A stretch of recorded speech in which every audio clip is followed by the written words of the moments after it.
नमस्कार, हमारे चैनल में आपका स्वागत है। मैं हूं रामचंद्र मौर्य। साथियों, अगर आप पहली बार हमारा चैनल देख रहे हैं तो सब्सक्राइब कर लीजिए।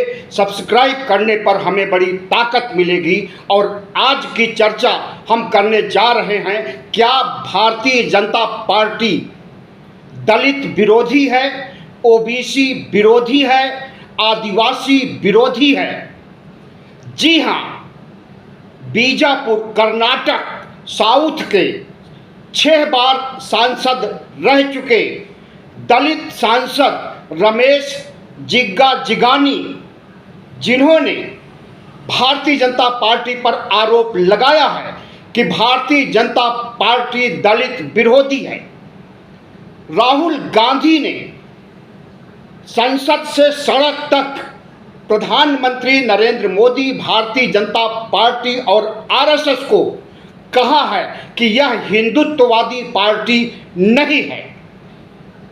राहुल गांधी के इस कथन से साबित हो जाता है कि भारतीय जनता पार्टी असली हिंदुत्व से कहीं भटक चुकी है और इसी क्रम में वह दलितों को, पिछड़ों को, आदिवासियों को सिर्फ और सिर्फ वोट बैंक समझती है और वोट पाने के बाद उनकी कोई कदर नहीं होती।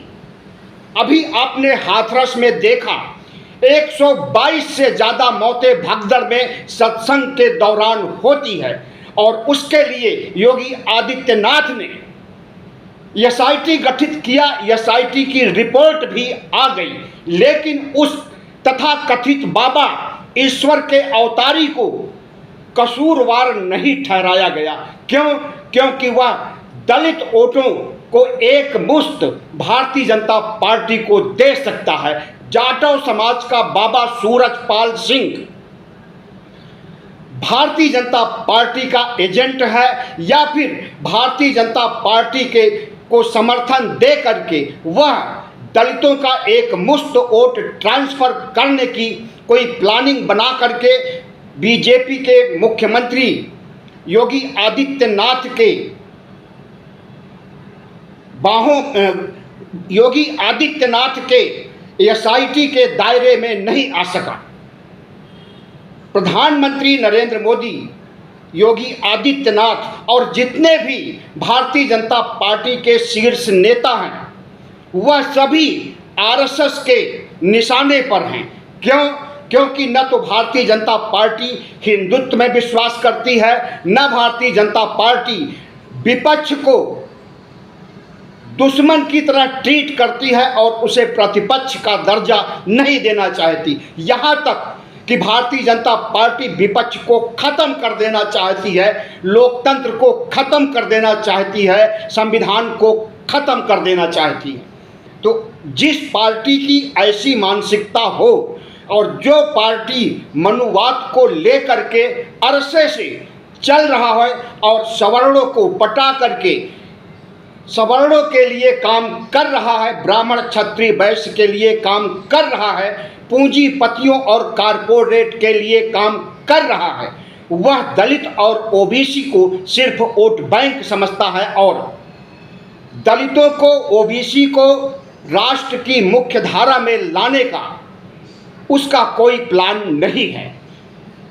तो रमेश जिग्गा जिगानी ने जिस तरह से भारतीय जनता पार्टी को दलित विरोधी ठहराया है, पूरे देश में चर्चा हो रही है कि क्या भारतीय जनता पार्टी दलित विरोधी है, ओबीसी विरोधी है। जी हाँ, ओबीसी विरोधी तो उसी समय साबित हो गया जब प्रधानमंत्री नरेंद्र मोदी ने ओबीसी की जनगणना कराने से मना कर दिया और नीतीश कुमार, तेजस्वी यादव को कहा कि जाइए अपने राज्य में आप ओबीसी जनगणना करा लीजिए, हम राष्ट्रीय स्तर पर कतई नहीं करा सकते हैं।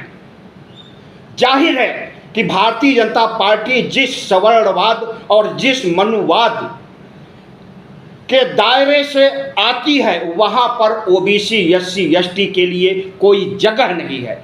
ओबीसी, एससी, एसटी को वहां पर शूद्र, म्लेच्छ, अंत्यज, अछूत तो क्या क्या समझा जाता है, जिसे बाबा साहब डॉक्टर भीमराव अंबेडकर ने कोड किया है अपनी तमाम किताबों में।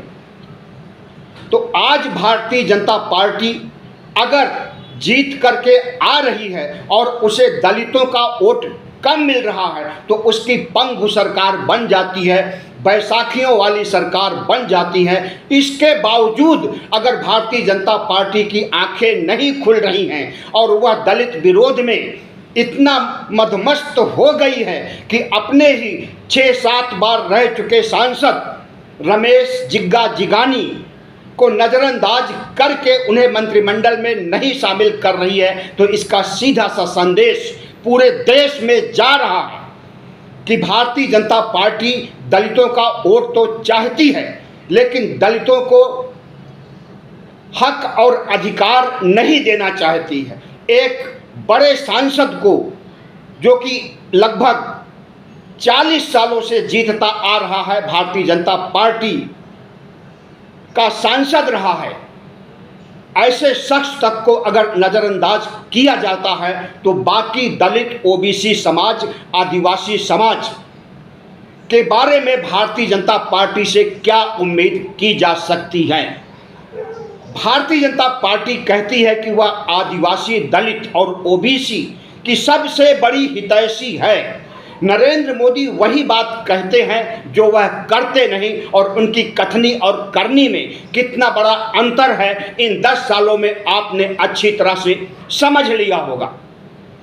आदिवासी को राष्ट्रपति बना दिया, लेकिन उसी आदिवासी महिला को अगर राम मंदिर में नहीं बुलाया जाता है, प्राण प्रतिष्ठा मंदिर उद्घाटन के समय उसे इनवाइट नहीं किया जाता है, तो इसका सीधा सा अर्थ है कि नरेंद्र मोदी मनुवादी हैं और मनुवादी सोच के तहत वर्ण व्यवस्था की सोच में विश्वास रखते हैं, और वर्ण व्यवस्था की सोच के तहत एक आदिवासी को, एक ओबीसी को, एक दलित को वह नीच समझते हैं, और ऐसे नीच को मंदिर में बुलाने की जरूरत नहीं है। मंदिर का शिलान्यास जब हो रहा था तो उस समय रामनाथ कोविंद जो कि दलित समाज से आते हैं वह राष्ट्रपति थे, उन्हें भी शिलान्यास के समय नहीं बुलाया गया। मंदिर की तो बात छोड़िए, संसद भवन जो कि लोकतंत्र का मंदिर कहलाता है उसका धर्म से कोई रिश्ता नहीं है। वहाँ पर वर्णवाद और वर्णवादी सोच, मनुवादी सोच काम नहीं करती है। संसद धर्मनिरपेक्ष है, संविधान धर्मनिरपेक्ष है, लेकिन संसद के उद्घाटन के समय भी अगर राष्ट्रपति को नहीं बुलाया जाता है क्योंकि वह आदिवासी हैं और हिंदू धर्म के अनुसार वह नीच हैं, तो उस नीच को क्यों बुलाया जाएगा संसद भवन में। धर्मनिरपेक्षता की सरासर धज्जियां उड़ा रहे हैं नरेंद्र मोदी, संविधान की सरासर धज्जियां उड़ा रहे हैं नरेंद्र मोदी, लोकतंत्र की धज्जियां उड़ा रहे हैं नरेंद्र मोदी, और धर्मनिरपेक्ष भारत को हिंदू राष्ट्र में तब्दील करने के लिए जिस तरह से इन्होंने अपने सांसदों के माध्यम से जारी करवाया कि हमें 400 सीटें दीजिए, हम संविधान खत्म कर देंगे, तो संविधान खत्म करने का मतलब सिर्फ आरक्षण खत्म करने की बात नहीं थी। संविधान खत्म करने का मतलब धर्मनिरपेक्षता खत्म करने का मूल मकसद था, और धर्मनिरपेक्षता को खत्म करने के बाद हिंदू राष्ट्र बनाने का उनका मकसद था। लेकिन इस देश की जनता ने संविधान के मुद्दे पर नरेंद्र मोदी को गच्चा दे दिया और उनकी 2019 में आई 303 सीटों में 62-63 सीटें कम कर दिया। सरकार बैकफुट पर आने के बावजूद अगर अपने अलायंस के जरिए सरकार बना लेती है तीसरी बार भी, तो यह सरकार जो दलित विरोधी है, ओबीसी विरोधी है, आदिवासी विरोधी है, कितने दिन चल पाएगी कहना मुश्किल है, क्योंकि नीतीश कुमार भी धर्मनिरपेक्षता में विश्वास रखते हैं और चंद्रबाबू नायडू भी धर्मनिरपेक्षता और संविधान में विश्वास रखते हैं।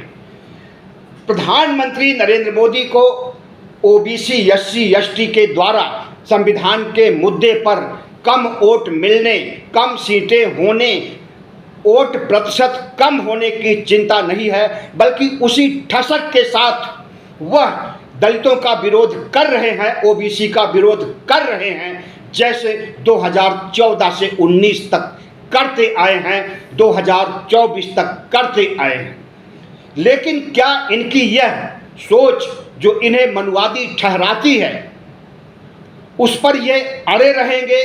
और आरएसएस जिस तरह से इन्हीं मुद्दों को लेकर के डांट लगा रहा है नरेंद्र मोदी को, और उसके बावजूद भी नरेंद्र मोदी को सद्बुद्धि नहीं आ रही है, तो इसका सीधा सा अर्थ है कि नरेंद्र मोदी आरएसएस से भी ऊपर हो गए हैं, विपक्ष से ऊपर, लोकतंत्र संविधान से ऊपर तो बहुत पहले से हैं। अब तो नरेंद्र मोदी ईश्वर से भी ऊपर हो गए हैं, विष्णु के 11वें अवतारी हो गए हैं, और अपने को खुद कहते हैं कि वह बायोलॉजिकल नहीं है, इंसान की तरह माँ की कोख से पैदा नहीं हुए हैं, बल्कि ईश्वर ने उन्हें ऊपर से टपकाया है, उन्हें प्रकट किया है कि जाओ और राज करो, निष्कंटक राज करो। तो प्रधानमंत्री नरेंद्र मोदी का यही घमंड आरएसएस को भी नहीं पसंद आया, और इस देश के सनातनी हिंदुओं को भी नहीं पसंद आया, और सब के सब यह मान रहे हैं कि नरेंद्र मोदी अगर ईश्वर से बड़ा कद अपना मानने लगे हैं और उसी हिसाब से अपनी सियासत को चलाना चाहते हैं, तो आरएसएस भी नाराज है, सनातनी हिंदू भी नाराज हैं, संत महात्मा पुरोहित भी नाराज हैं, और यहाँ तक कि शंकराचार्य भी नाराज हैं। अभी शंकराचार्य अभिमुक्तेश्वरानंद का एक बयान आया था, और उन्होंने कहा था कि राहुल गांधी ने यह कतई नहीं कहा है कि हिंदू धर्म में हिंसा है। उन्होंने कहा है कि हिंदू धर्म भारतीय जनता पार्टी, आरएसएस और नरेंद्र मोदी मानते ही नहीं है। नरेंद्र मोदी जिस धर्म को मानते हैं वह हिंदुत्व और हिंदू धर्म नहीं है। तो इस बात को अगर शंकराचार्य कह रहे हैं और नरेंद्र मोदी को घेर रहे हैं, आरएसएस नरेंद्र मोदी को घेर रहा है, विपक्ष नरेंद्र मोदी को घेर रहा है, विपक्ष के नेता राहुल गांधी नरेंद्र मोदी को घेर रहे हैं, और ऐसे में अगर विश्व गुरु को सद्बुद्धि नहीं आ रही है, तो इनकी सरकार का क्या हश्र होने वाला है, इसे आप अच्छी तरह से समझ सकते हैं। बैसाखियों पर टिकी सरकार, बैसाखियों को चलाने वाले नीतीश और नायडू जिस दिन खफा हो जाएंगे, आरएसएस की तरह, शंकराचार्य की तरह, साधु संतों की तरह, विपक्ष की तरह, उस दिन यह सरकार धराशायी हो जाएगी। और एक बात बता दें कि चंद्रबाबू नायडू आए थे दिल्ली अपनी कुछ मांगों को लेकर के, उनकी मांगों को नहीं मांगा गया, उन्हें लगभग बेरंग लौटा दिया गया। चंद्रबाबू नायडू के दिल दिमाग में नरेंद्र मोदी सरकार को गिराने की उल्टी गिनती शुरू हो गई है। नीतीश कुमार भी बहुत खुश नहीं लग रहे हैं नरेंद्र मोदी से, जिस तरह से धर्मनिरपेक्षता की धज्जियां उड़ा रहे हैं, ओबीसी एससी एसटी के हक अधिकार देने की बातें नहीं मान रहे हैं, खास करके ओबीसी जनगणना राष्ट्रीय स्तर पर नहीं करा रहे हैं। और नीतीश कुमार का सबसे बड़ा मुद्दा यही है कि ओबीसी समाज की जनगणना उनकी सोशियो इकोनॉमिक बेसिस पर कराई जाए राष्ट्रीय स्तर पर, और उनकी भागीदारी, उनकी जनसंख्या, उनके संख्या बल के हिसाब से उन्हें आरक्षण दिया जाए और राष्ट्र की मुख्य धारा में लाया जाए।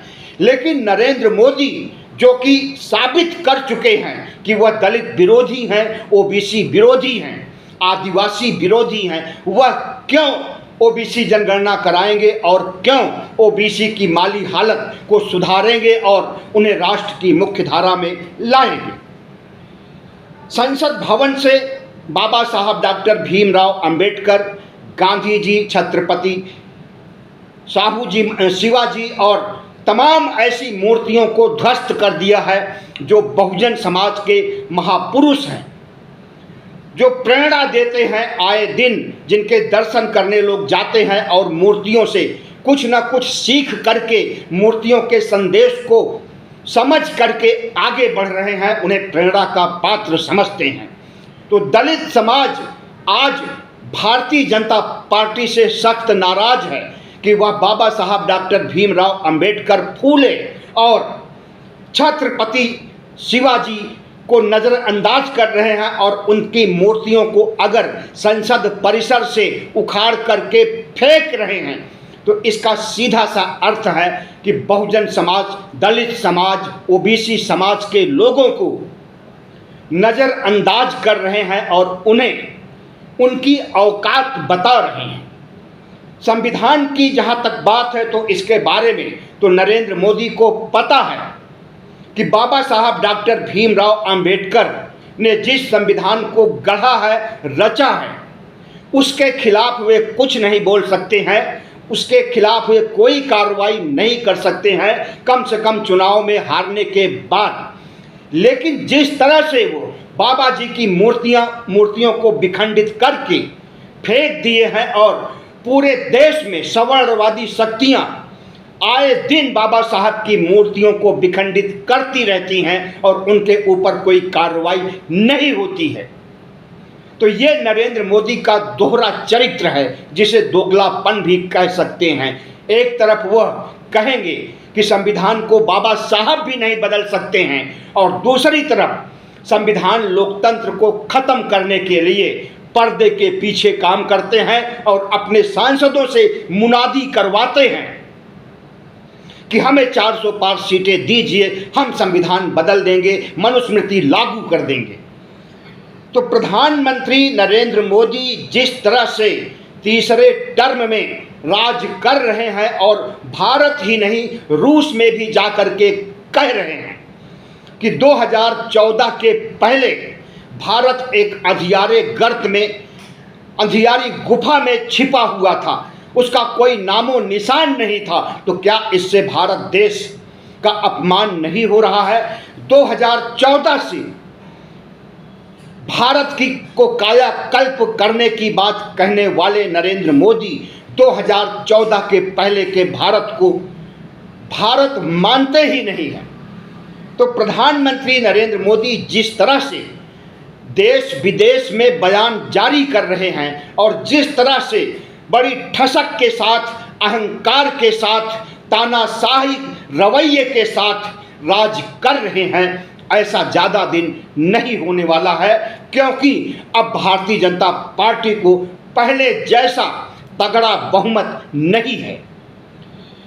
अगर वह दलित हत्याकांड को लेकर के, जो कि ऊना में हुआ था दलित हत्याकांड, प्रधानमंत्री नरेंद्र मोदी कहते हैं कि मुझे गोली मार दीजिए, हमारे दलित भाइयों को गोली मत मारिए, तो क्या उन्होंने जो अपील किया था उसका कोई संदेश देश में गया? क्या दलितों के साथ अत्याचार, दलितों की हत्या में कोई रुकावट हुई है और नहीं हुई है? तो जो लोग दलितों के खिलाफ हत्या करते हैं, दलितों का अपमान करते हैं, क्या उनके खिलाफ कोई कार्रवाई होती है? आए दिन खबर छपती है कि दलित ने मूंछ रख ली तो उसकी मूंछ कटवा दी गई और उसे प्रताड़ित किया गया, यहाँ तक कि उसे मार डाला गया। दलित अगर अपनी शादी में घोड़ी पर चढ़ लेता है तो उसे घोड़ी से उतार करके मारा जाता है। यह एक दिन की घटना नहीं है, आए दिन ऐसा होता रहता है, लेकिन इनके खिलाफ कार्रवाई नहीं होती है। लेकिन जब सबसे बड़ा कांड हाथरस कांड घटित होता है तो नरेंद्र मोदी दलित समाज के महिलाएं, बच्चे, पुरुष जो मारे गए हैं उनके परिजनों के आंसू पोंछने नरेंद्र मोदी नहीं जाते हैं। मणिपुर लगभग 2 साल से जल रहा है, अभी भी जल रहा है, वहां पर नरेंद्र मोदी नहीं जाते। कोई भी बीभत्स घटना घटती है तो वहां नरेंद्र मोदी नहीं जाते। अगर किसी ट्रेन का इनॉग्रेशन करना है, हरी झंडी दिखानी है, तो वहां जरूर जाते हैं। कोई छोटा मोटा पुलिया का भी उद्घाटन करना होता है तो वहां नरेंद्र मोदी जरूर जाते हैं। तो नरेंद्र मोदी की जो कार्य संस्कृति है और जिस तरह से वह दलित समाज, ओबीसी समाज के लोगों को नज़रअंदाज करके राजनीति चला रहे हैं, ऐसा बहुत दिनों तक नहीं चलने वाला है। प्रधानमंत्री नरेंद्र मोदी, याद कीजिए, कुछ साल पहले दलितों के पैर धोए थे। दलित कर्मचारी, सफाई कर्मचारी उत्तर प्रदेश में जो थे, उन्हें बुला करके उनके पैर धोते हैं और उन्हें गमछा भेंट करते हैं, उन्हें सम्मान देते हैं। लेकिन वही दलित जब मारे जाते हैं, उनके साथ अत्याचार होता है, तो वहाँ पर नरेंद्र मोदी फिसड्डी साबित हो जाते हैं। और जब बीजापुर कर्नाटक से कोई दलित सांसद आवाज़ उठाता है कि भारतीय जनता पार्टी दलित विरोधी है, तो भारतीय जनता पार्टी आरएसएस में कुहराम मच जाता है और उस सांसद को नीचा दिखाने के लिए तमाम तरह के उपाय किए जाते हैं। सोशल मीडिया पर नरेंद्र मोदी से सवाल नहीं पूछा जाता है, बल्कि दलित सांसद सुरेश जिग्गा जिगानी से सवाल पूछा जाता है। तो प्रधानमंत्री नरेंद्र मोदी के राज में दलित आदिवासियों पर कितना अत्याचार हुआ और हो रहा है, इसे बताने की ज़रूरत नहीं है। याद कीजिए, मध्य प्रदेश में जिस तरह से एक आदिवासी समाज के युवक के ऊपर एक बीजेपी का कार्यकर्ता पेशाब करता है, तो यह मामला राष्ट्रीय मुद्दा बन गया था। लेकिन उसी मध्य प्रदेश में भारतीय जनता पार्टी को करारी जीत मिलती है, न सिर्फ विधानसभा चुनाव में बल्कि लोकसभा चुनाव में भी। तो वहाँ पर आरएसएस का कैडर इतना सक्रिय है कि पेशाब कांड को नज़रअंदाज करवा देता है मध्य प्रदेश के लोगों से, और अपने मनुवाद की घूंट पिला करके, अपने वर्ण व्यवस्था का घूंट पिला करके नरेंद्र मोदी को विधानसभा लोकसभा दोनों में जिताने का काम करता है। तो यह असली रूप है भारतीय जनता पार्टी और आरएसएस का, जिसे दलित समाज, ओबीसी समाज को समझने की ज़रूरत है। हम सुरेश जिग्गा जिगानी, जिन्हें कि मंत्री नहीं बनाया गया और जो बीजेपी को दलित विरोधी कहते हैं, हम उनसे सवाल करते हैं, क्या आपको नहीं पता था कि भारतीय जनता पार्टी दलित विरोधी है?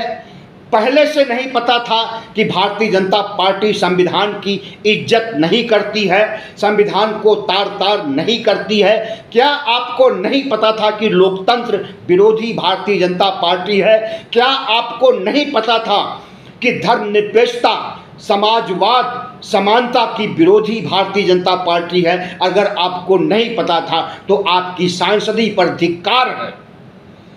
6 बार या 7 बार, जितनी बार भी आप सांसद बने हों, आपको अपनी सांसदी और अपने ज्ञान पर धिक्कार है। क्योंकि आपको जब पता है कि भारतीय जनता पार्टी दलित विरोधी है, ओबीसी, एससी, एसटी विरोधी है, तो आप क्यों उस पार्टी से जुड़े हुए हैं? आपको तो कांग्रेस में होना चाहिए, जो धर्मनिरपेक्ष पार्टी है और सभी धर्म के लोगों को साथ लेकर के चलना चाहती है। अगर भारतीय जनता पार्टी का कोई सांसद कहता है कि वह उसे मंत्री नहीं बनाया गया क्योंकि वह दलित है, तो वाकई उसे मंत्री नहीं बनाया जाना चाहिए और उसे दंडित किया जाना चाहिए कि वह भारतीय जनता पार्टी में क्यों गया है। भारतीय जनता पार्टी आरएसएस के बारे में किसे बच्चे को भी पता है कि यह मनुवादी, सवर्णवादी, ब्राह्मणवादी पार्टी है।